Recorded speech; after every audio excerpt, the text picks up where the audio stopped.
جنتی عورتیں۔ ایک بدشکل شخص حضور نبی کریم صلی اللہ علیہ وآلہ وسلم کی خدمت میں حاضر ہوا اور اس کی بیوی نہایت حسین تھی۔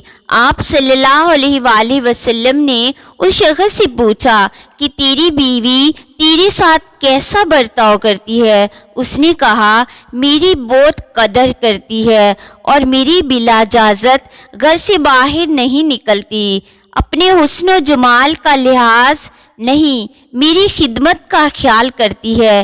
یہ سن کر آپ صلی اللہ علیہ وآلہ وسلم نے فرمایا کہ جا اور اسے کہہ دے کہ وہ جنتی عورتوں میں سے ہے، کیونکہ باوجود حسن و جمال کے اپنے شوہر کی تابع داری کرتی ہے، اس کی بدصورتی پر نہیں جاتی ہے۔ اس حدیث سے معلوم ہوا کہ شوہر کی خدمت کرنے سے عورت کو جنت حاصل ہوتی ہے، بالخصوص وہ عورت جو کہ حسن و جمال میں شوہر سے بڑھ کر ہے، مگر وہ حسن و جمال پر فخر کی بجائے شوہر کی خدمت پر فخر کرتی ہو۔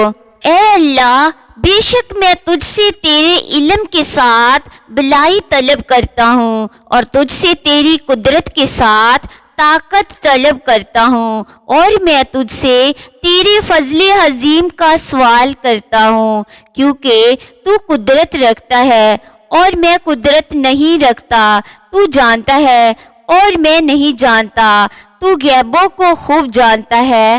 اے اللہ، اگر تو جانتا ہے کہ بے شک یہ کام میرے لیے، میرے دین، میرے معاش اور میری انجام کار کے لحاظ سے بہتر ہے تو اس کا میرے حق میں فیصلہ کر دے اور اسے میرے لیے آسان کر دے، پھر میرے لیے اس میں برکت ڈال دے، اور اگر تو جانتا ہے کہ بے شک یہ کام میرے لیے، میرے دین، میرے معاش اور میری انجام کار کے لحاظ سے برا ہے تو اسے مجھ سے دور کر دے اور مجھے اس سے دور کر دے، اور میرے لیے بھلائی کا فیصلہ کر دے جہاں بھی وہ ہو، پھر مجھے اس پر راضی کر دے۔ مدد، میں نے کہا تیری مدد کیسے ملے گی یا رب؟ جواب ملا صبر اور نماز سے مدد لیا کرو۔ بخشش، میں نے کہا میں بہت گنہگار ہوں۔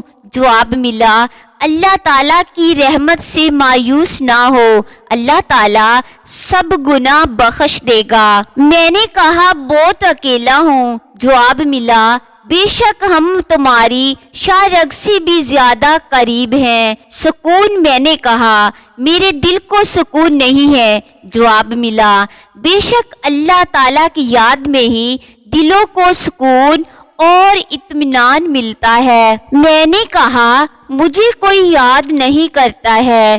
جواب ملا تم مجھے یاد کرو، میں تم کو یاد کروں گا۔ بچہ کیوں بگڑتا ہے؟ عام طور پر اولاد کے بگڑنے کا سبب ماں باپ کی غفلت ہے۔ اس کی دو وجوہات ہوتی ہے، یا تو ماں باپ نے غفلت کی وجہ سے بچے کو وقت نہیں دیا ہوتا، یا پھر ماں باپ کو پتہ ہی نہیں ہوتا کہ بچے کی تربیت کیسے کرنی ہے۔ آج کل ہمارے ماحول میں یہ بنیادی سبب ہے کہ بچیاں ماں بن جاتی ہے، مگر ان کو یہ پتہ نہیں ہوتا کہ ماں کی ذمہ داری کیا ہوتی ہے۔ وہ اپنی عقل کے مطابق، تجربے کے مطابق، سنی سنائی باتوں کے مطابق اس بچے کو ہینڈل کر رہی ہوتی ہے۔ تو سمجھدار ہوں، جو سمجھدار ہوئیں، بردبار طبیعت والی ہوئیں، انہوں نے بچوں کو ذرا اچھی پرورش دے دی، اور جس کی طبیعت میں غصہ زیادہ ہو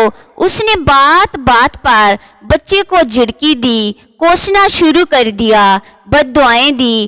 تو اس طرح انہوں نے بنانے کے بجائے اپنی اولاد کو الٹا بگاڑ دیا۔ یہ پوائنٹ ذہن میں رکھیں کہ اگر ہم نے اولاد کو نیک بنانے کی کوشش نہ کی تو یہ اولاد بڑی ہو کر ہمارے لیے وبال جان بنے گی۔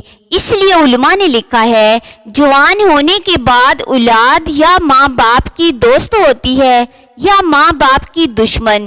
چنانچہ ہم نے دیکھا کہ بگڑے ہوئے بچے ماں باپ کے لیے سہانے روح بن جاتے ہیں۔